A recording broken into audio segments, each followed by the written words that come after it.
ప్రభువైన యేసుక్రీస్తు వారి నామములో ఉదయకాలం చేరువచ్చిన మీ అందరికి కూడా హృదయపూర్వకమైన వందనాలు చెల్లిస్తా ఉన్నాను.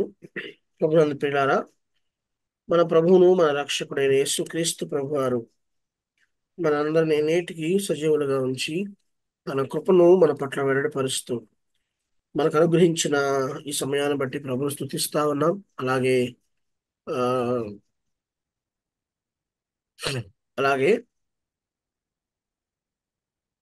దేవుడు మనకు ఈ విధంగా దేవుని వాక్యాలను ఆలకించడానికి ప్రభు మనకు అనుకూలపరిచిన విధానాన్ని బట్టి స్తుతిస్తూ ఆహ్వానించిన పెద్దలకు నిర్వాహకులకు ప్రేమపూర్వకమైన వందనాలు చెల్లిస్తా ఉన్నాం. ఫిలిప్పీ పత్రికను మనం ఆలోచన చేస్తా ఉన్నాం. ఆ చదువుదాం చూడండి. 12, 13, 14 వచనాలను మనం ఆలోచన చేస్తా ఉన్నాం. గత వారం 12వ వచనం మీదే మనం ఆగిపోయాం. మరలా మిగిలిన దాన్ని మనం ఈరోజు పూర్తి చేద్దాం. ఫిలిప్పీ పత్రిక మొదటి అధ్యాయం 12, 13, 14 వచనాలు చదువుతున్నాను. సహోదరులారా, నాకు సంభవించిన సువార్త మరి ఎక్కువగా ప్రబలుటకే సమకూడినని మీరు తెలుసుకొని కోరుచున్నాను. ఎలాగనగా నా బంధకములు క్రీస్తు నిమిత్తమే కలిగినని ప్రేతవర్యమును సేవలోని వారి కందరికి తక్కిన వారందరికీ స్పష్టమైన మరియు సహోదరులైన వారిలో ఎక్కువ మంది నా బంధకముల మూలముగా ప్రభువునందు ఆ స్థిర విశ్వాసము గల వారి నిర్భయముగా దేవుని వాక్యము బోధించుటకు మరి విశేష ధైర్యము తెచ్చుకున్నది. మంచిది. చిన్న మాట ప్రార్థన చేస్తాను. మహిమోన్నతమైన మా తండ్రి, మీ ఘనమైన నామానికి వందనాలు. చదవబడిన లేఖనాలను మీరు దీవించండి, కృపలో జ్ఞాపకం చేసుకునండి. మీ సహాయాన్ని మీరు మాకు అందించండి. మాట వెంబడి మాటను, తలంపు వెంబడి తలంపును ఈ రాత్రి వేళ మీరు మాకు అనుగ్రహించమని మా ప్రాణప్రియుడు, రక్షకుడు, విమోచకుడైన యేసు ప్రభు వారి అతి శ్రేష్టమైన నామమును స్తోత్రించి ప్రార్థన చేసి మీ సహాయాన్ని అర్జిస్తున్నాం తండ్రి. ఆమేన్. ప్రభునందు ప్రియులారా, గత వారంలో మనం జ్ఞాపకం చేసుకున్నప్పుడు 3 భాగాలుగా దీన్ని మనం అనుకున్నాం. వాస్తవానికి మొదటి అధ్యాయం 12 నుంచి 14 వరకు పౌలు యొక్క సంఖ్యలను గురించి మనం ఆలోచన చేశాం.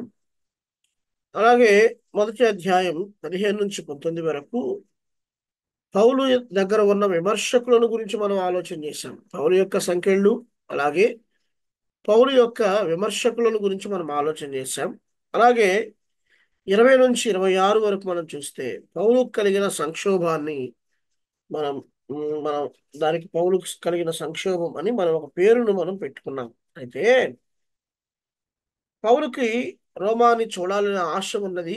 అలాగే పౌలు రోమా పట్టణంలో స్వార్థను చేయాలని ఆశపడ్డాడని కూడా మనం చూసాం. అది మాత్రమే కాదు, పౌలు పరిశుద్ధుల కొరకు లేదా పరిశుద్ధులకు పౌలు తను తాను సమర్పించుకున్నట్లుగా మనం చూసాం. అంటే స్వార్థ పని కొరకు, వారిని స్థిరపరచడం కొరకు పౌలు తన్ను తాను అప్పగించేసుకున్నాడు. అందుకే ఒక మాట చెప్తలుచుకుంది ఏంటంటే, పౌలు కొందరి భక్తుల పరిచర్యను మనం ఆలోచన చేస్తే, మోషేకు దేవుడు చేతికర్రనిచ్చి ఉపయోగించాడు. గిద్యోనుకు దేవుడు కొండలనిచ్చి ఉపయోగించాడు. దావీదుకు వడిసలనిచ్చి ఉపయోగించాడు. కానీ పౌలుకు మాత్రం చెరసాల సంకెళ్లతో ఎక్కువగా సాగిపోయాడు. ప్రభునందు ప్రియులారా, పౌలు జీవితంలో సంకెళ్లున్నా చెరసాలనున్నా పౌలు ఏనాడు వాటిని ఒక కారణంగా చెప్పలేదులే. కానీ ప్రభు తనకు అప్పగించిన పని విషయంలో మరింత ఉత్సాహంగా ఆయనకు అప్పగించిన పనిని ప్రకటించాడు, పని చేశాడు. అది మాత్రమే కాదు, 2 తిమోతి 2:9 ప్రకారం నాకు కలిగిన ఈ శ్రమ అంటాడు. ఖైదీనైన నేను అని మాట్లాడుతూ తనకు కలిగిన శ్రమ విషయమై, తనకు కలిగిన చెరసాల విషయమై, సంకెళ్ల విషయమై పౌలు ఫిర్యాదు చేసేవాడు కాదు. పౌలు ఫిర్యాదు చేయడం లేదు. ఆ అనుభవాన్ని పౌలు అంగీకరిస్తున్నాడు. పౌలు అంగీకరిస్తున్నాడు. నిజమే. భక్తుల జీవితాలలో మనం వెళ్ళి చూసినప్పుడు వారు వాటిని ఫిర్యాదు చేసిన వారు కాదు. వారు దానిని అంగీకరించారు. ఉదాహరణకు ఒక మాట చెప్తాను. పౌలు తన జీవితం ఆ, యోబు తన జీవితంలో ప్రారంభం నుండి ముగింపు వరకు కలిగి ఉంది ఏంటి? యథార్థత. దండిగా శ్రమలు వచ్చి పడ్డాయి. కేవలం యథార్థత కొరకే శ్రమలు వచ్చాయి. తన భార్య వచ్చింది. అయ్యా, నీవు నీవు నష్టపోయావు. పిల్లలను పోగొట్టుకున్నావు. సంపద పోగొట్టుకున్నావు. సమస్తాన్ని పోగొట్టుకున్నావు. నువ్వు కేవలం నువ్వు కలిగి ఉన్న యథార్థతను బట్టే కదా.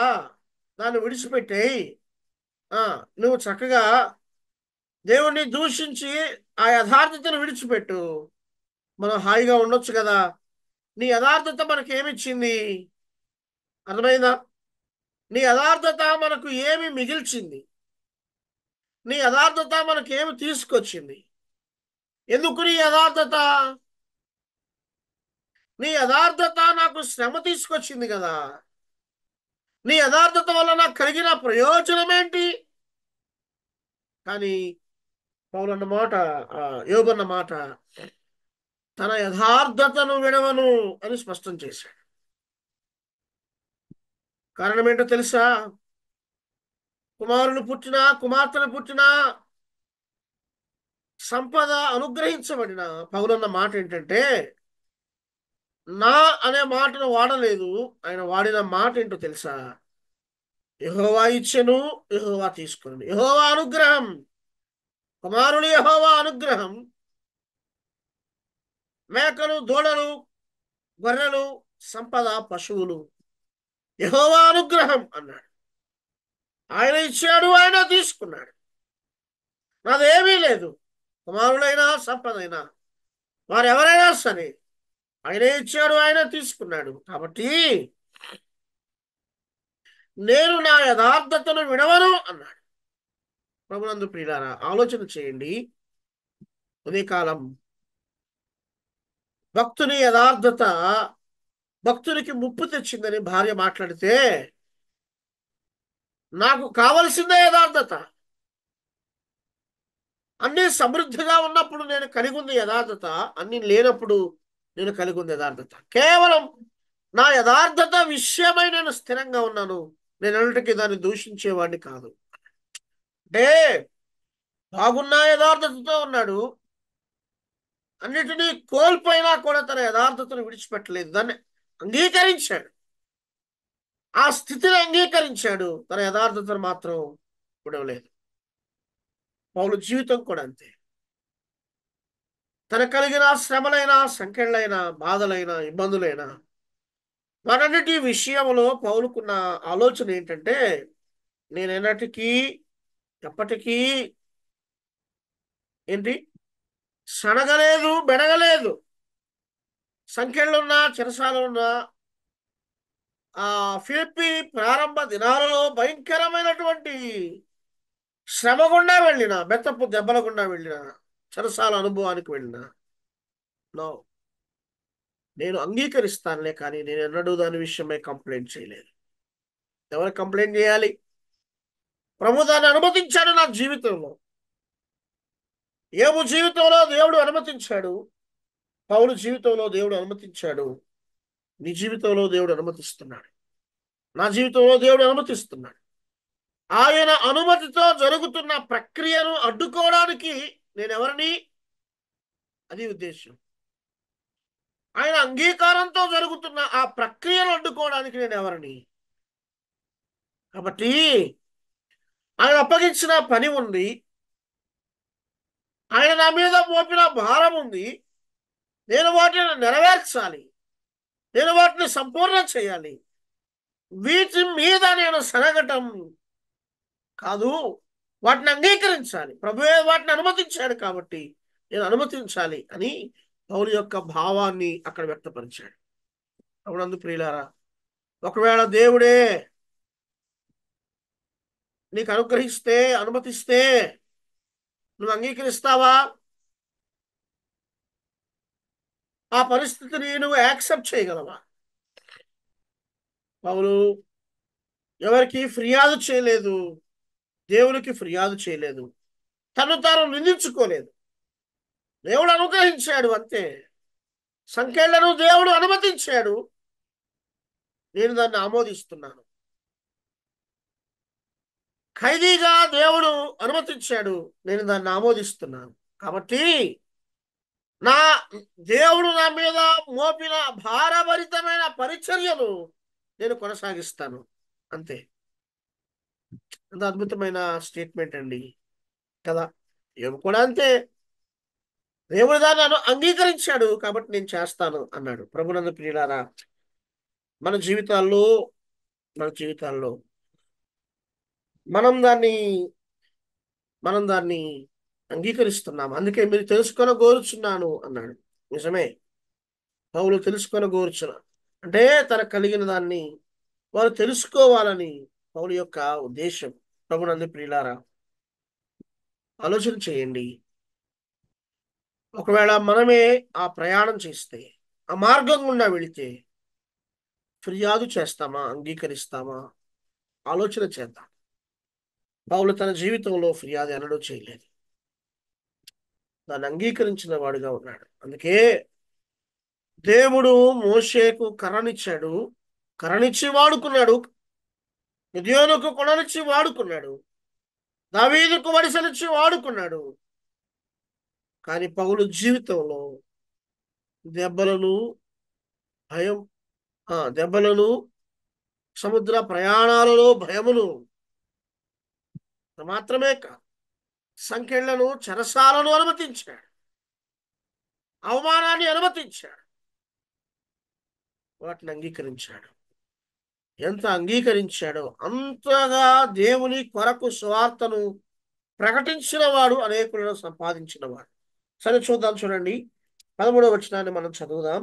ఎలయనగా నా బంధకములు క్రీస్తు నిమిత్తమే కలిగినని ప్రేతోర్యమును సేవ చేయి వారిలోని ప్రేతోర్యమును సేవలోని వారందరికీ తక్కిన వారందరికీ స్పష్టమాయను అన్నాడు.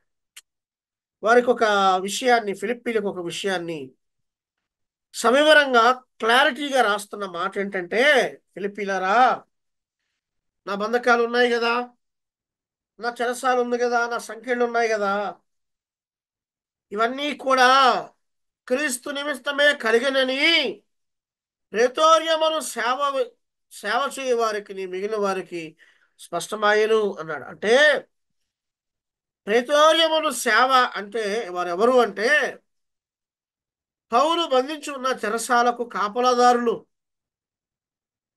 పౌలు బంధించి ఉన్న దానికి కాపలా కాసే వారిని ప్రేతోర్యమును సేవ అంటారు. చెరసాలలో ఉన్న సమయంలో పౌలు చేతులకు 24 గంటలు గొలుసుతో బంధించారు. అంటే దినమంతా సంఖ్యలతోనే బంధించబడి ఉన్నాడు పౌలు. అయితే పౌలు తనకు గొలుసును కట్టి కాపులాగా ఉన్న ప్రతి సైనికుడికి ఆయన సువార్త చేశాడు. రోజంతా సంఖ్యలతో ఉంచారు.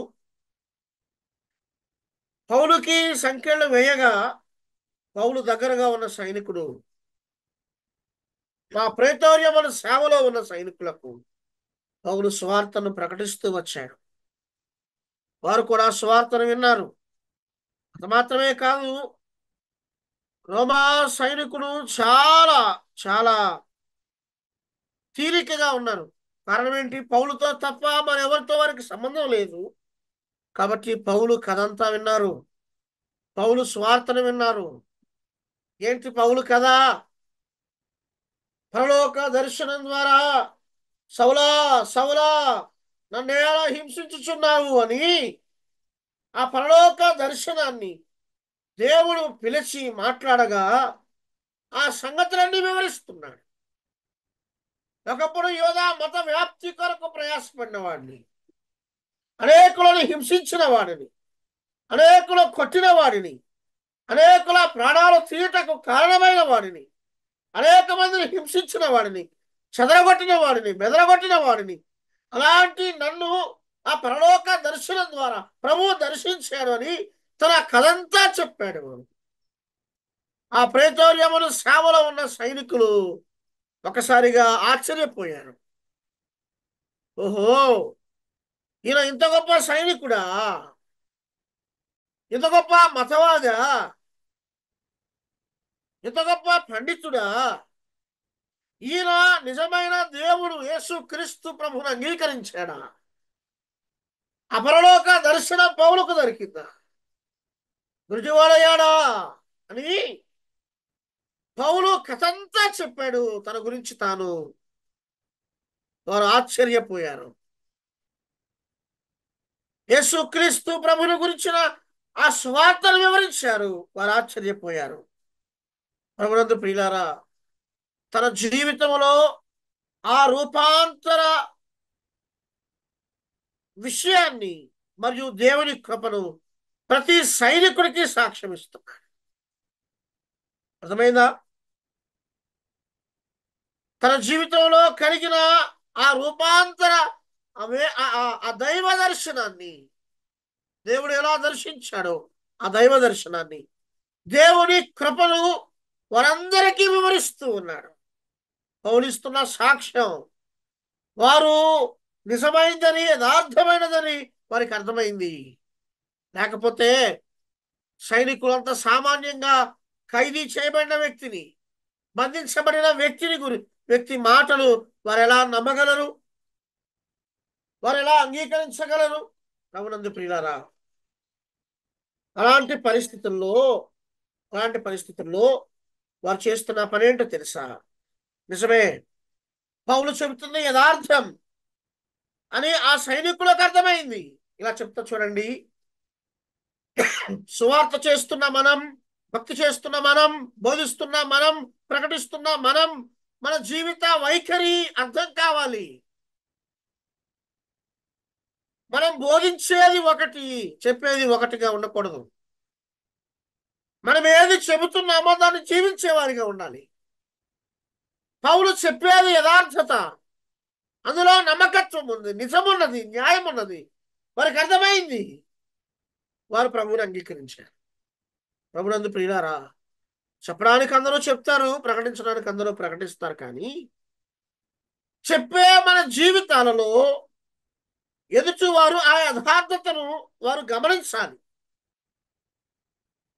వారు గమనిస్తారు. చెప్పడానికి ఏమైనా చెబుతారులే, కానీ ఆ చెప్పే విషయాలు మన జీవిత అనుభవాలలో నుంచి మాట్లాడుతూ ఉండగా ఎదుటివారు వాటిని అంగీకరించే విధంగా ఉండాలి. పోయా, నువ్వు చెప్పినావులే అనలేదు పౌల్ని. ఎందుకు ఊరక మాట్లాడుతావు అనలేదు పౌల్ని. పౌలు జీవిత విధానాన్ని, పౌలు జీవితంలో జరిగిన దైవ దర్శనాన్ని, ఆ సంగతులను ఆ సైనికులకు వివరిస్తుంటే వారు అలాగా నిర్ఘాంతపోయి విన్నారు. నీ జీవితంలో ఎంత గొప్ప కార్యం జరిగిందా? ప్రభువు నిన్ను ఎలాగో దర్శించాడా? మెస్సయ్య ఎలాగో దర్శించాడా? యేసే క్రీస్తు అయి ఉన్నాడని వారు స్థిరపరిచారు. దాన్ని వారు అంగీకరించారు. ఈ సేవ కావాలి, ఈ సాక్ష్యం కావాలి, ఈ జీవితం కావాలి. ఈనాడు చాలా మంది స్వార్థను ప్రకటించటం లేదు, ప్రభు కొరకు వెళ్ళడం లేదు, బోధించడం హోదా అనుకుంటున్నారు, సంఘాలలో కనబడడం హోదా అనుకుంటున్నారు, నాయకత్వం హోదా, వాక్యం చెప్పడం హోదా, పెద్దలు హోదా. పౌలు అవేమీ చేయలేదు. పౌలు చేసింది ఒకటే, తనతో ఉన్న వారికి దేవుడు తను ఎలా దర్శించాడు, యేసు క్రీస్తు ప్రభు ఎలాగో బలి అయిపోయాడు, ఎలాగో వచ్చాడు, ఎలాగో లేచాడు, ఎలాగో రాబోతున్నాడు, ఎలాగో ఆయన ఆరోహణమయ్యాడు, ఈ సంగతులు స్పష్టంగా ప్రభువుని గురించి మాట్లాడుతుండగా వారు అంగీకరించారు. నేటి దినాల్లో జ్ఞానులు ఎక్కువైపోయారు, పరిశోధకులు ఎక్కువైపోయారు. ప్రభునందు ప్రియులారా, పరిశోధన కాదు, జ్ఞానం కాదు మనకు ముఖ్యం. ప్రభువుని గురించి మాట్లాడాలి. మనం మాట్లాడుతూ ఉండగా ఇది యథార్థం, ఇది వాస్తవం అని అంగీకరించేవారు, అంగీకరిస్తారు ప్రజలు. అంటే మన జీవితం, మన మాటలు, మన స్వార్థ యథార్థకు దగ్గరగా వెళ్ళాలి. యథార్థకు దగ్గరగా వెళ్ళలేకపోతే నువ్వేది ప్రకటించినా నవ్వులు పాలే. ఆలోచన చేయండి. బోధకులుగా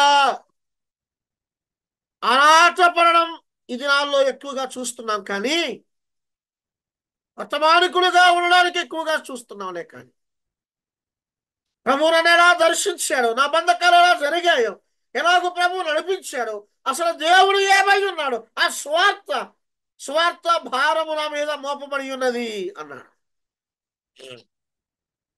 యాజకుని భుజముల మీద వారి భారము వేయాలి అన్నాడు. నిర్గమాకాండం 28వ అధ్యాయం 12వ వచనం, 29వ వచనం, 30వ వచనాల్లో యాజకుడు తన భుజముల మీద భారములు భరించాలి అన్నాడు.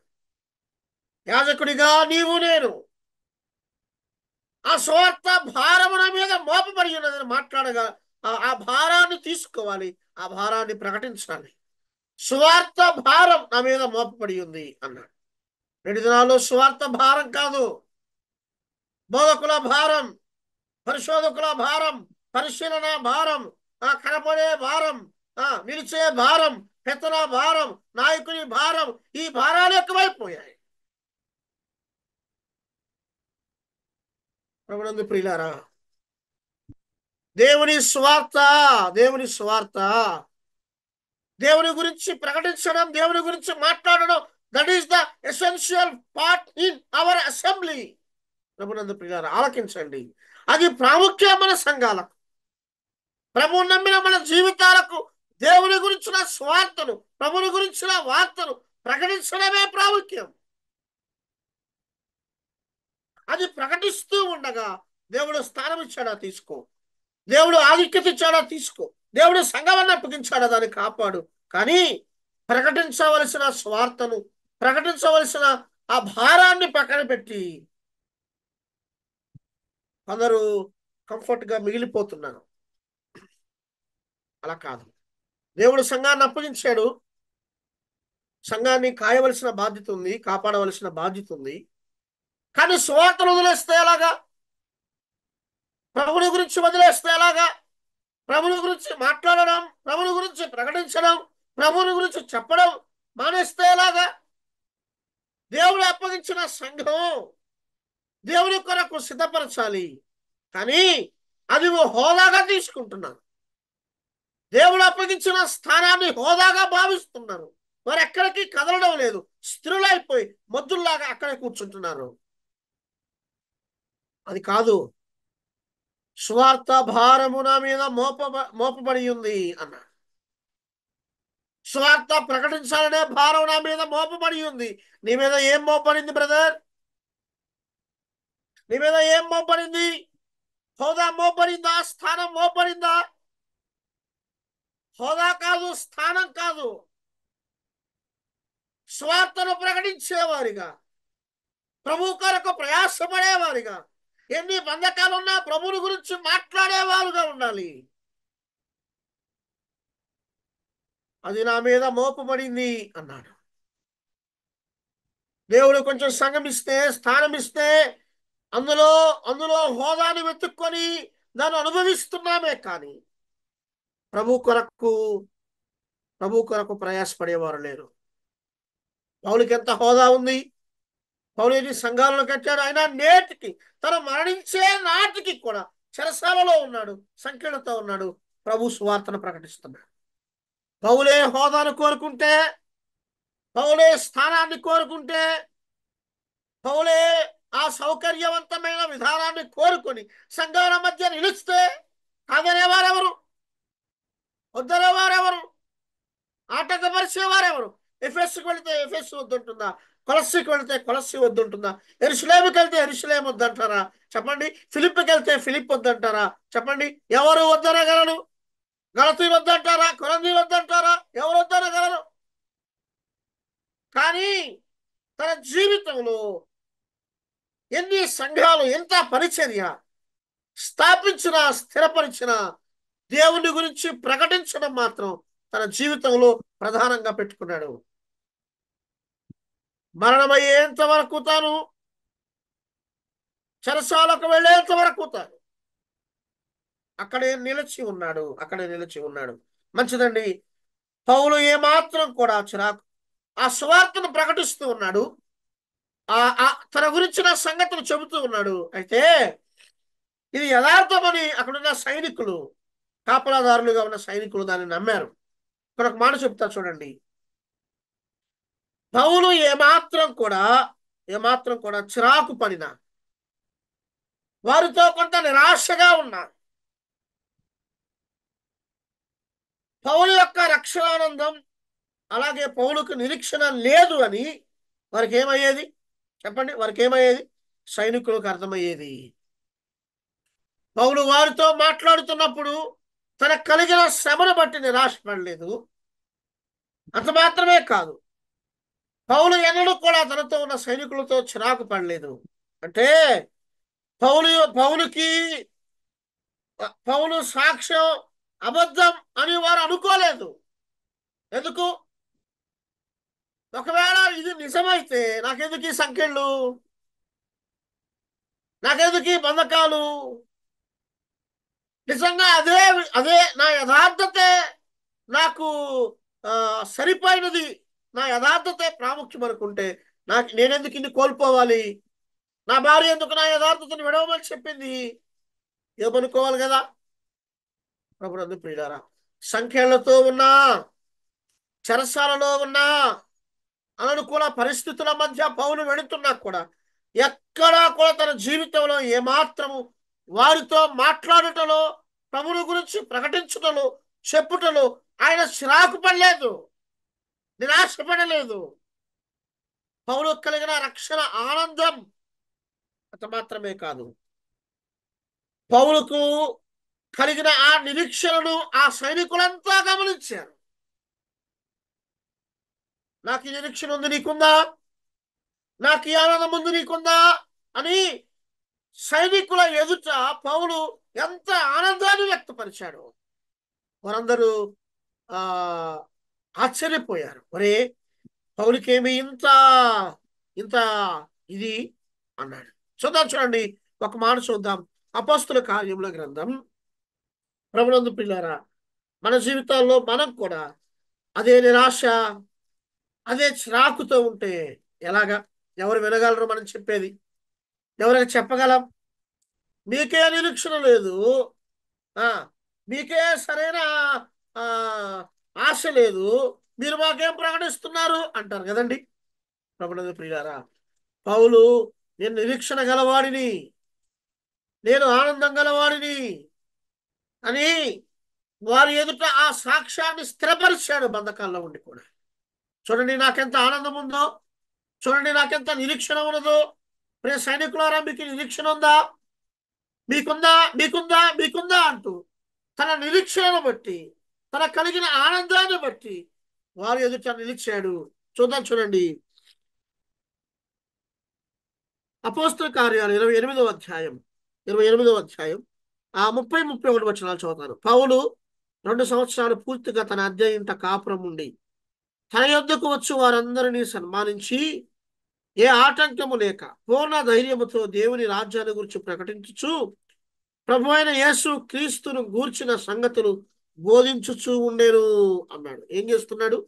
బోధించుచూ ఉండేను అంటే వివిధ సంఘాల నుంచి వివిధ వ్యక్తులు పౌలు చూడడానికి వచ్చినప్పుడు సహోదరులతో పౌలు మాట్లాడిన తీరు, పౌలు ప్రార్థించిన తీరు అక్కడ సైనికులంతా గమనించారు. పౌలు వారిని చూడగానే ఏడ్చిన వాడు కాదు. పౌలు వారిని చూడగానే నిరాశను వ్యక్తపరిచిన వాడు కాదు. పౌలు వారిని చూడగానే తన నిరీక్షణ వ్యర్థమని చెప్పిన వాడు కాదు. అక్కడ ఒక మాట ఉంది కదా, ఏ ఆటంకము లేక పూర్ణ ధైర్యముతో దేవుని రాజ్యాన్ని గురించి ప్రకటిస్తున్నాడు. వచ్చిన వారిని ఈయన ఆదరించి పంపిస్తున్నాడు. చెరసాలలో ఉన్నారు, సంఖ్యలతో ఉన్నాడు. పౌలును దర్శించడానికి వచ్చిన వారికి పౌలే ఆదరిస్తున్నాడు. అబ్బాయి, దేవుని రాజ్యం ఎలా ఉంది, ప్రభువైన యేసు క్రీస్తు ప్రభు సంగతులు ఇవి, మీరు ధైర్యంగా ఉండండి, నిరీక్షణతో ఉండండి. ఒక కాలం వచ్చుచున్నది, మన ప్రభు మన కొరకు రాబోతున్నాడు, మనం వెళ్ళిపోబోతున్నాం. పరలోకములో మన పౌరసత్వం ఉన్నది, పరలోకములో ప్రభుతో పాటు ఉండబోతున్నాం, పరలోకంలో ప్రభుతో పాటు ఆరాధించబోతున్నాం, పరలోకంలో ప్రభుతో పాటు నివాసం ఉండబోతున్నాం. ఆయనతో పాటు రాజ్యాన్ని మనం కూడా ప్రభు రాజ్య నివాసులుగా ఉండబోతున్నామని ఆ గొప్ప సంగతులు ప్రకటిస్తుంటే అక్కడ ఉన్న సైనికులందరూ వచ్చి గమనిస్తున్నారు. పౌలు మాట్లాడిన తీరు వారిని ఆకర్షించింది, పౌలు ప్రార్థించిన తీరు వారిని ఆకర్షించింది.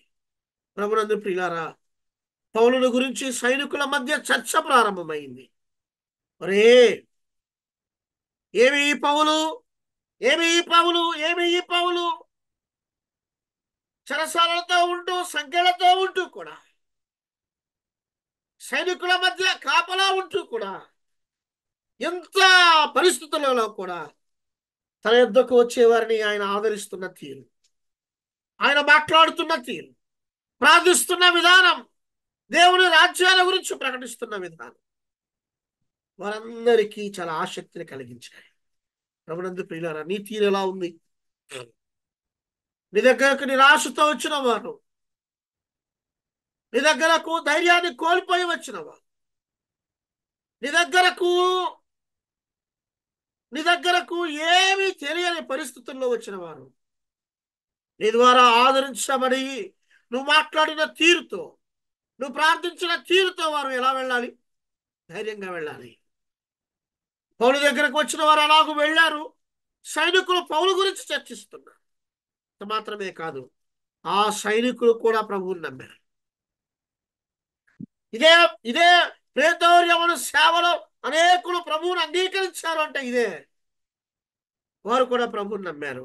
అంత మాత్రమే కాదు, ప్రభువుని గురించి వారు వెళ్ళిన స్థలాలన్ని చోట్ల సువార్తను ప్రకటించారు. ఆ సైనికులు ఎక్కడ ట్రాన్స్ఫర్ అయితే అక్కడికి వెళ్ళారు, వెళ్ళిన చోట వారు సువార్తను ప్రకటించారు. చూడండి, దేవుని పని సంఖ్యలున్న ఆగలేదు, చెరసాలున్న ఆగలేదు. ఒక వ్యక్తి జీవిత స్ట్రక్చర్, ఆ జీవిత విధానం సరైన రీతిలో దాన్ని క్రమపరుచుకున్నాడు అంతే. సంఖ్యలున్నా చెరసాలున్నా తన జీవిత వైఖరి విధానాన్ని, మాట తీరుని, ప్రభుత్వం తనకున్న సంబంధాన్ని ఆయన కలిగి ఉన్నాడు అంతే. అదే ముందుకు తీసుకువెళ్ళింది. సైనికులుగా ఉన్నవారు ప్రభువుని నమ్ముకోవడం మాత్రమే కాదు, కానీ ఈ సైనికులు ఎక్కడికి ట్రాన్స్ఫర్ అయి వెళ్ళినా అక్కడ దేవుని స్వార్థను ప్రకటిస్తూ వచ్చారు. ఎంత గొప్ప అనుభవం, ఎంత గొప్ప అనుభవం. ప్రభునందు ప్రియులారా, నీ సంగతి ఏంటి, నా సంగతి ఏంటి చెప్పండి. మరి మన సంగతి ఏంటి? మనం ఎలా ఉన్నాం? మన జీవిత వైఖరితోనే అనేకులను ఆకర్షించాలి. పౌలుకి సంఖ్యలున్నా, బంధకాలున్నా, అన్నీ ఉన్నా, అన్నీ ఉన్నా, పౌలు మాత్రం ప్రభుని గురించి మాట్లాడే విషయం గమనిస్తూ ఉన్నారు. సైనికులు గమనిస్తున్నారు పౌలు ఎలా మాట్లాడుతున్నాడు. నిజంగా పౌలులో నిరాశ ఉందా, సంతోషం ఉందా? పౌలుకు నిరీక్షణ ఉన్నదా, లేకపోతే పౌలులో కలత ఉన్నదా? వారు గమనిస్తున్నారు. వచ్చిన వారిని ఆదరించడం, వచ్చిన వారితో మాట్లాడే తీరు, వచ్చిన వారితో ప్రభుని గురించి బోధించడం, వచ్చిన వారితో కలిసి ప్రార్థించడం, సంగతులన్నీ వారిని ఆకర్షించాయి. గొప్ప చర్చ ప్రారంభమైంది వారి మధ్య. తర్వాత వారందరూ లేచి వెళ్ళి వారు కూడా ప్రభువుని అంగీకరించారు. వారు ఎక్కడికి వెళ్ళినా అక్కడ సువార్తను ప్రకటించారు. చూడండి 14వ వచనం. మరియు సహోదరులైన వారిలో ఎక్కువ మంది నా బంధకముల మూలంగా ప్రభువునందు స్థిర విశ్వాసులు గలవారై ఉన్నారని నిశ్చయముగా దేవుని వాక్యాన్ని బోధించుటకును విశేష ధైర్యం తెచ్చుకున్నారు. పౌలును దర్శిస్తున్నారు, ఈ శ్రమను తెలుసుకున్నారు, దీనంతటిని విన్నారు. వారు ఏం చేస్తున్నారు? పౌలు ద్వారా సువార్తను ఏ విధంగా ప్రకటించాలో, పౌలు ఏ విధంగా ప్రకటిస్తున్నాడో చూసిన అనేక మంది ధైర్యం తెచ్చుకున్నారు. అంతా చెరసాలలో ఉన్నాడు, అంత అంత సంఖ్యలతో ఉన్న పౌలు ప్రకటిస్తున్న విధానాన్ని చూశాను. మేమెందుకు భయపడాలి? మేమెందుకు సోమరులుగా ఉండాలి? మేమెందుకు తిని కూర్చోవాలి?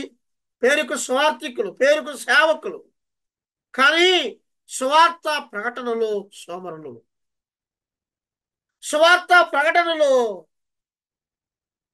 ముందుకు వెళ్ళలేనివా? వేదిక కావాలి, బోధించడం కావాలి, జ్ఞానాన్ని ప్రదర్శించడం కావాలి నేటి సేవక తరానికి. స్పీకర్లుగా కనపడాలి అని పౌలలా కాదు. తను ఏ స్థితిలో, ఎక్కడ బంధకాలలో ఉన్నా, ఎక్కడ చెరసాలలో ఉన్నా ఆ పరిస్థితులను వాడుకున్నాడు. పౌలుని గురించి ఏ పాంప్లెట్ వేయలేదు, ఏ వేదిక మీదకి ఎక్కలేదు. ఎక్కడ బోధకుడుగా, గొప్ప ప్రసంగికుడిగా పేరు పొందారు. వాటన్నిటినీ వారు విన్నారు, వారు చూశారు. చూసి మేమెందుకు ప్రకటించకూడదు? వారు ధైర్యం తెచ్చుకున్నారు, వారి ధైర్యం తెచ్చుకున్నారు. అందుకే అంటున్నాడు, చూద్దాం, చూడండి. నాకు కలిగిన శ్రమ క్రీస్తు నిమిత్తం కలిగింది అన్నాడు 13వ వచనంలో. ప్రభునందు ప్రియులారా, పౌలు చెరలో లేని కాలంలో ఎన్నడూ కూడా చేయలేని పని పౌలు చెరసాలలో చేశాడు. చెరసాలలో లేని కాలంలో చేయలేని పని చెరసాలలో చేశాడు. బంధకాలలో లేని సమయంలో లేని సేవ బంధకాలలో చేశాడు. నిజం చెప్పండి, ఒక సువార్థికుడుగా, ఒక సేవకుడుగా, ఒక పెద్దగా, ఒక పరిచారకుడిగా సువార్తను ప్రకటించడంలో నువ్వు ఎలా ఉన్నావు? సేవ అంటే సంఘాల మధ్యకు వెళ్ళి ఒక ఒక హోదాలో వెళ్ళడం అనుకుంటున్నారు. అని కాదు సేవ. సేవ అంటే ప్రభువుని ఎరగని వారి మధ్యకు వెళ్ళి ప్రభువుని గురించి సాక్ష్యం ఇవ్వాలి, మన కథంతా చెప్పాలి, ప్రభు మనకి ఏం చేశాడో చెప్పాలి, నాలో ఆశను ఎలాగో ఆయన పుట్టించాడో చెప్పాలి, ఎలాగో నాకు రక్షణ ఇచ్చాడో చెప్పాలి, ఎలాగో నాకు ఆనందం ఇచ్చాడో చెప్పాలి, ఎలాగో నాకు నిరీక్షణ ఇచ్చాడో చెప్పాలి, ఆయన రాజ్యాల గురించి చెప్పాలి, ఆయన రాకడ గురించి చెప్పాలి, ఆయన కార్యం గురించి చెప్పాలి. ఒక సంఘం వారు పిలిస్తే వెళ్ళి బోధించి రావడం, హోదాగా వెళ్ళడం సేవ అనుకుంటే ఎలాగా? అది కాదు సేవ. సరే, చూద్దాం, చూడండి. ఎఫెసీయులకు రాసిన పత్రిక, సమయం అయింది, నేను ముగిస్తాను. ఎఫెసీయులకు రాసిన పత్రిక 6వ అధ్యాయం చూద్దాం, చూడండి. 6వ అధ్యాయం 19 నుంచి 20వ వచనం వరకు నేను చదువుతా, చూడండి. మరియు నేను దేని నిమిత్తం రాయబారిన సంఖ్యలతో ఉన్నాను, ఆ సువార్త మర్మము ధైర్యంగా తెలియజేయుటకు నేను మాట్లాడను తెరిచినప్పుడు దాని గురించి నేను మాట్లాడవలసినట్టుగా ధైర్యంతో మాట్లాడటకై వాక్శక్తి నాకు అనుగ్రహింపబడినట్లు నా నిమిత్తము పూర్ణమైన పట్టుదలతో విజ్ఞాపన చేయండి అని. ఇక్కడ ఒక మాట గమనించినట్లయితే, నేను రాయబారిని అన్నాడు. క్రీస్తు కోసం, పరిశుద్ధుల కోసం. తన బంధకాలలో ఆయనకేముంది? సంతోషం ఉంది. ప్రభునందు ప్రియారా, నేను రాయబారిని. ఆ మాట చూడండి. నేను ఎవరిని? నేను రాయబారిని. నువ్వెవరివి? దేవుని కొరకు నువ్వెవరివి? నాయకుడమైనా, పెద్దవైనా, సేవకుడమైనా, స్వార్థికుడమైనా, నువ్వెవరివి? దేవుని కొరకు నేను రాయబారిని. స్వార్థ ప్రకటన కొరకు నేను రాయబారిని అన్నాడు. అంత మాత్రమే కాదు, క్రీస్తు నిమిత్తం, అలాగే పరిశుద్ధుల నిమిత్తం నేను నేను నా చెరసాలలో, నా బంధకాలలో నాకేముంది? నాకు సంతోషం ఉన్నది అన్నాడు. వీటన్నిటి నిమిత్తం నాకు సంతోషం ఉంది. దేవుని కొరకు సంతోషం, పరిశుద్ధుల కొరకు సంతోషం, దేవుని కొరకు, పరిశుద్ధుల కొరకు ఈ సంఖ్యలు, ఈ చెరసాల నాకు సంతోషాన్ని కలిగించాయి. నిజమేనా?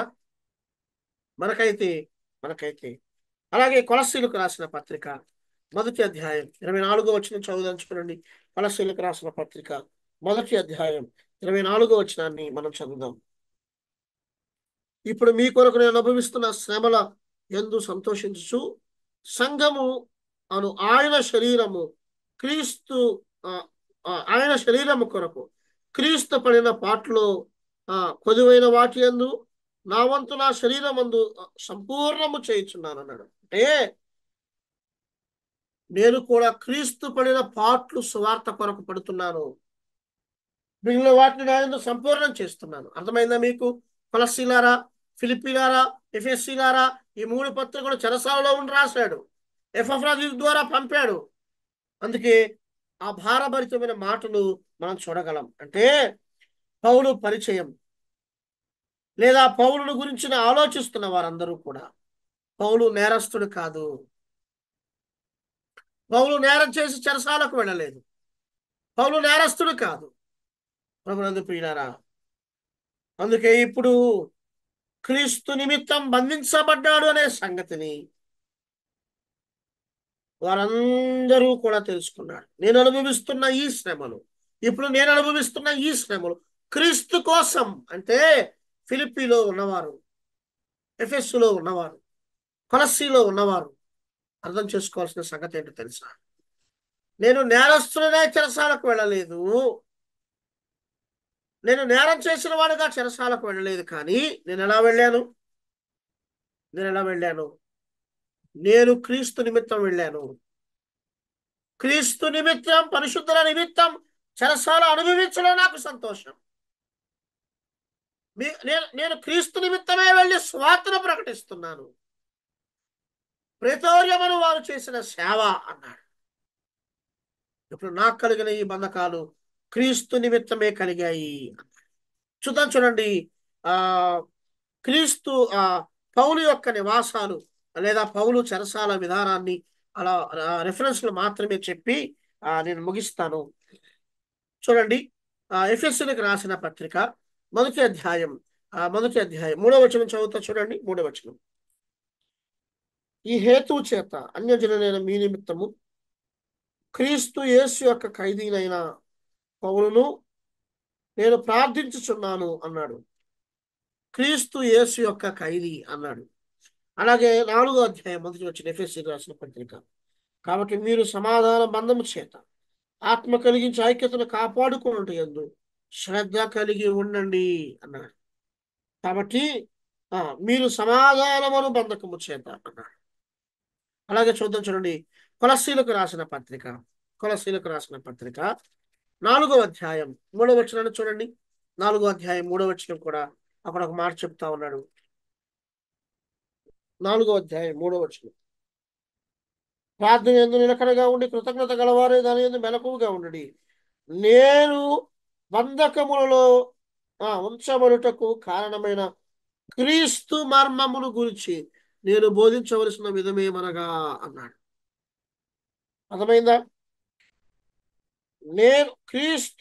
నేను బంధకములో ఉంచబడుటకు కారణం ఏంటి అంటే క్రీస్తు నిమిత్తం ఆ క్రీస్తు మర్మం గురించి నేను బోధించవలసిన విధముగానే ఆ మర్మము వెల్లడిపరిచినట్లు వాక్యము చెప్పుటకు అనుకూలమైన సమయము దేవుడు దయచేయవలని మీ కొరకు ప్రార్థిస్తున్నాను. అంటే పౌలు బంధకాలన్నీ దేని కొరకు? క్రీస్తు నిమిత్తం అన్నాడు. చూద్దాం, చూడండి. ఇంకా మనకు అర్థం కావాలంటే మొదటి తిమోతికి రాసిన మొదటి పత్రిక మొదటి అధ్యాయం 8వ వచనం చదువుతా. చూడండి. ఆయనను శ్రీమంతులకు దేవుడు నాకు అప్పగించిన ఆయన మహిమగల స్వార్థ ప్రకారం అన్నాడు. దేని కొరకు? క్రీస్తు నిమిత్తం, ఆ క్రీస్తు మర్మం మీరు తెలుసుకోవాలి కొలస్సీలారా అని మాట్లాడుతున్నాడు. దేని కొరకంటే అక్కడే మాట్లాడు. ఆయనను శ్రీమంతులకు దేవుడు నాకు అప్పగించిన మహిమగల స్వార్థ కొరకు. దాని కొరకే సంఖ్యలు, దాని కొరకే చెరసాల. అది మహిమ కలిగిన స్వార్థ అన్నాడు. ఇక్కడ మొదటి తిమోతి 2వ అధ్యాయం 7వ వచనం చూద్దారండి. ఈ సాక్ష్యం ఇచ్చుటకు, ఏ సాక్ష్యం? ఈ మహిమ కలిగిన స్వార్థ, ఈ సాక్ష్యం ఇచ్చుటకై నేను ప్రకటించేవాడుగాను అపోస్తుల వాడుగాను విశ్వాస సత్యముల విషయములో అన్యజనులకు బోధకుడిగాను నియమింపబడితిని. నేను సత్యమే చెప్పుచున్నాను, అబద్ధం ఆడట్లేదు. నియామకం నీ నియామకం దేని కొరకు? స్వార్థ ప్రకటించడానికి, విశ్వాసులను సత్య విషయంలో అన్యజనులకు బోధకుడుగా ఉండటం కొరకు నేను నియమించబడ్డాను. శ్రీమంతులకు దేవుడు స్వార్థ విషయంలో నాకు ఆ భారాన్ని పెట్టాడు, నన్ను నాకు అందించాడు. దీని కొరకు నేను నియమించబడ్డాను. అర్థమైందా? దీని కొరకు నేను నియమించబడ్డాను అన్నాడు. చూద్దాం, చూడండి. మనం ఎలా ఎంచబడాలి క్రీస్తు నిమిత్తం? క్రీస్తు కొరకు మనం ఎలా ఎంచబడాలి అంటే, అపోస్తుల కార్యాలు 5వ అధ్యాయం 41వ వచనంలో వారు అంటారు, ఇందుకు మేము పాత్రులం. వారిని మహాసభ ఎదుటకు తీసుకొచ్చారు, భయపెట్టారు, కొట్టారు. వారు వెళుతూ అంటారు, మహాసభ ఎదురు నుండి వారు వెళ్ళిపోతూ, క్రీస్తు నిమిత్తమై మేము సువార్తను ప్రకటించడానికి మేము దీనికి పాత్రులం, ఈ శ్రమకు పాత్రులం, అవమానానికి పాత్రులం అని వారు ఎంచి మహాసమయతుల నుంచి వెళ్ళిపోయి ఆ యెరూషలేములోను ఇంటింటను వారు యేసే క్రీస్తు అయి ఉన్నారని ప్రకటించు దాన్ని వారు స్థిరపరిచారు అన్నాడు. ప్రభునందు ప్రియులారా, వారు ఏమయ్యారు? వారు ఏమయ్యారు? వారు ఏమయ్యారు? వారు ఏమయ్యారు అంటే, మేము దీనికి పాత్రులం. అలాగే 9వ అధ్యాయం అపోస్తుల కార్యాల 16వ వచనంలో ఆ దైవ దర్శనంలో కూడా దేవుడు చెప్పింది అదే. దేవుడు ఏర్పాటు కూడా పౌలు పట్ల అదే. నా నిమిత్తం నువ్వు అనేక శ్రమలు అనుభవించాలి అన్నాడు. అనేక శ్రమల అనుభవంలో నుండి వెళ్ళడానికి పౌలును దేవుడు ఏర్పరచుకున్నాడు. శ్రమలు అనుభవిస్తున్న వారి విషయంలో దేవుడి వైఖరి ఎలా ఉంటుందో చూద్దామా? 1-2 వచనాలు చూయించి నేను ముగిస్తాను. చూడండి, శ్రమలు అనుభవిస్తున్న వారి విషయంలో దేవుని వైఖరి ఎలా ఉంటుంది అంటే, కొరింథీయులకు రాసిన పత్రిక, కొరింథీయులకు రాసిన పత్రిక 2వ పత్రిక 1వ అధ్యాయం 7వ వచనాన్ని చదువుతాను. చూడండి, 1వ అధ్యాయం 7వ వచనాన్ని చదువుతాను.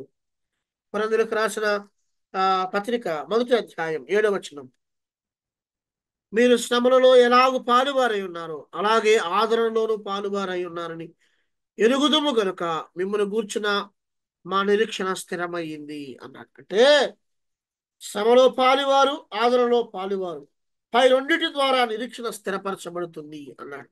ప్రభునందు ప్రియులారా, శ్రమలో మీరు ఎలాగూ పాలువారై ఉన్నారో అలాగే మీరు దేంట్లో ఆదరణలో కూడా పాలువారు అన్నాడు. అంటే దేవుడు ఆదరిస్తాడు, దాంట్లో నుంచి మనకేమిస్తాడు? నిరీక్షణ ఇస్తాడు.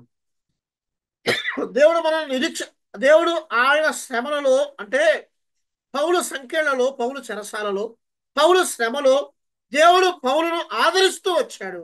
ఆదరణలో దేవుడు పౌలుకు నిరీక్షణ అనుగ్రహించాడు. 1-2 వచనాలు చదువుదాం. యాకోబు రాసిన పత్రిక, యాకోబు రాసిన పత్రిక 5వ అధ్యాయం చూద్దాం. చూడండి, యాకోబు రాసిన పత్రిక 5వ అధ్యాయం, అలాగే హెబ్రీలకు రాసిన పత్రిక 11వ అధ్యాయం 25 ఆ వచనాలు కూడా మనం చదివినప్పుడు 25 నుంచి 26 వరకు మనం చదివితే,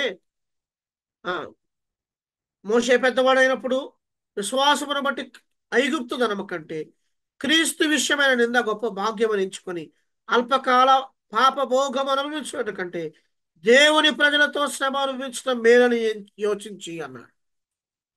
దేవుని ప్రజలతో శ్రమ అనుభవించడం.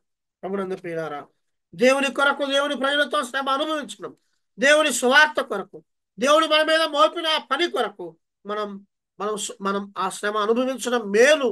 అంత మాత్రమే కాదు, యాకోబు రాసిన పత్రిక 5వ అధ్యాయం 10వ వచనంలో మనం చూసినట్లయితే, నా సహోదరులారా, ప్రభు నామమున బోధించిన ప్రవక్తలను శ్రమానుభవమును ఓపికను మాదిరిగా పెట్టుకోండి అన్నాడు. ఎవరు మాదిరి? ఎవరు మాదిరి? ఎవరు మాదిరి? ప్రభు నామములో బోధించిన ప్రవక్తలు శ్రమానుభవములకు ఓపికను మాదిరిగా పెట్టుకోండి అన్నాడు. పౌలు అలానే పెట్టుకున్నాడు. దేవుని కొరకు, దేవుని కొరకు, దేవుని కొరకు ప్రభు నామములో బోధించిన ఆ ప్రవక్తలు, ఆ పెద్దలు, ఆ నాయకులు పౌలు శ్రమానుభవంలో మాదిరిగా ఉన్నారు. మీకు కూడా మాదిరిగా ఉండండి అని యాకోబుకి రాస్తున్నాడు. చూడండి, పేతురు పత్రికలో కరెక్ట్ గా 4 వచనాలను చదివి నేను ముగిస్తాను. 2వ అధ్యాయం 20వ వచనంలో ఒక మాట ఉంది చూడండి. 2వ అధ్యాయం 20వ వచనంలో, 2వ అధ్యాయం, తప్పితములకైనా దెబ్బలు తినినప్పుడు మీరు సహించిన మీకేమి ఘనత?